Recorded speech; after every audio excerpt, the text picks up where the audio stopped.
বৃহত্তৰ হাজো অঞ্চলৰ জনপ্ৰিয় ফাৰ্মাচিষ্ট লেখক মুক্তিযুঁজ আৰু বিশিষ্ট সমাজ হিতৈষী তথা পঞ্চতীৰ্থ শিশু শংকৰদেৱ বিদ্যানিকেতন হাজোৰ প্ৰতিষ্ঠাপক প্ৰয়াত মহেশ চন্দ্ৰ দাসৰ জন্ম শতবাৰ্ষিকী বিভিন্ন কাৰ্যসূচীৰে পালন কৰা হয়।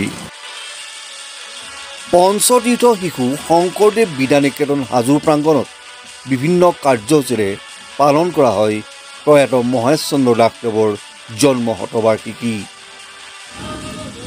জন্ম শতবাৰ্ষিকী উপলক্ষে গিৰীন্দ্ৰ দাসৰ সম্পাদনাত মহেশ মহত্ব শীৰ্ষক এখনি সোঁৱৰণী গ্ৰন্থ উন্মোচন কৰে ৰাজ্যৰ বিশিষ্ট সাংবাদিক হাইদৰ হুছেইনে।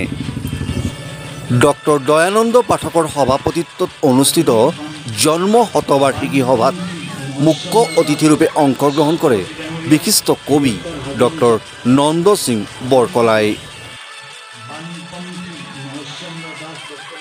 স্থাপন কৰা আবক্ষ মূৰ্তিত আমি বন্তি প্ৰজ্বলন, মাল্যাৰ্পণ, ভাগৱত পাঠ, আয়তীসকলৰ নাম কীৰ্তন ইত্যাদি কৰাৰ পিছত আমি 11 বজাৰ পৰা এই বিদ্যালয় চৌহদতে তেখেতৰ স্মৃতিচাৰণ যুগমীয়া কৰি ৰখাৰ উদ্দেশ্যেৰে আমি এখন গ্ৰন্থ প্ৰকাশ কৰাৰ ব্যৱস্থা কৰিছোঁ আৰু সেই গ্ৰন্থখনি উন্মোচনী আৰু মুকলি সভাৰ আয়োজন কৰিছোঁ।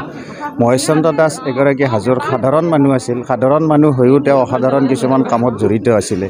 তেখেতৰ যিটো ব্যক্তিত্ব, তেখেতৰ যিবিলাক সাহস, তেখেতৰ সমাজৰ প্ৰতি থকা যিবিলাক ভালপোৱা, শিশুৰ প্ৰতি থকা যিবিলাক প্ৰেম, এই প্ৰেমেই মানুহজনক সমাজত আজিও হাজো অঞ্চলত চিৰ যুগমীয়া কৰি ৰাখিছে।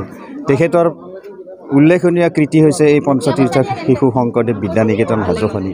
এনেকুৱা এখন বিদ্যালয় তেওঁ স্থাপনৰ কাৰণে একেবাৰে 90 দশকৰ পৰা আহুপুৰুষাৰ্থ কৰিছিল যে সমগ্ৰ হাজো অঞ্চলৰ শিশুসকলক যাতে নৈতিক চৰিত্ৰ গঠনৰ শিক্ষা দি পেলাই ভৱিষ্যতে দেশৰ এগৰাকী সুনাগৰিক কৰিব পাৰি, তাৰ বাবে তেওঁ আহুপুৰুষাৰ্থ কৰিছিল, অশেষ চেষ্টা কৰিছিল।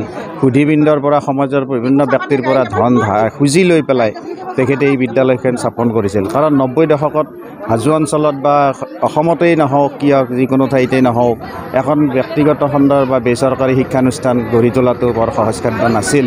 গতিকে তেখেতৰ নিচিনা এগৰাকী সাহসী ব্যক্তিয়ে তেখেতে যথেষ্ট কষ্ট স্বীকাৰ কৰি, ত্যাগ স্বীকাৰ কৰি, মনোবল বৃদ্ধি কৰি এনেকুৱা এখন বিদ্যালয়ৰ জন্ম দিছিলে আৰু বিদ্যালয়খনি আজি ঠন ধৰি এইখন হাইস্কুল পৰ্যায়লৈ উন্নীত হ'বলৈ আৰম্ভ কৰিছে। বা আমাৰ বিদ্যালয়ৰ পৰা 2002 বৰ্ষৰ পৰা উচ্চতৰ মাধ্যমিক শাখাত বা হাইস্কুল শিক্ষান্ত পৰীক্ষাত অৱতীৰ্ণ হৈ আহিছে আৰু প্ৰতি বছৰতে আমাৰ ছাত্ৰ ছাত্ৰীয়ে ভাল ফল লাভ কৰি সমগ্ৰ হাজো অঞ্চলত এক বিশেষ প্ৰভাৱ বিস্তাৰ কৰিবলৈ সক্ষম হৈছে। গতিকে তেনেকুৱা এজন ব্যক্তিক চিৰযুগমীয়া কৰি ৰখাৰ উদ্দেশ্যেৰে তেখেতৰ স্মৃতিচাৰণ হিচাপে শতবৰ্ষ উৎসৱ আমি নিকেতনত উদযাপন কৰিছোঁ। তাৰ কাৰণে আমি আজি দিনজোৰা কাৰ্যসূচীৰ অনুষ্ঠান আয়োজন কৰিছোঁ।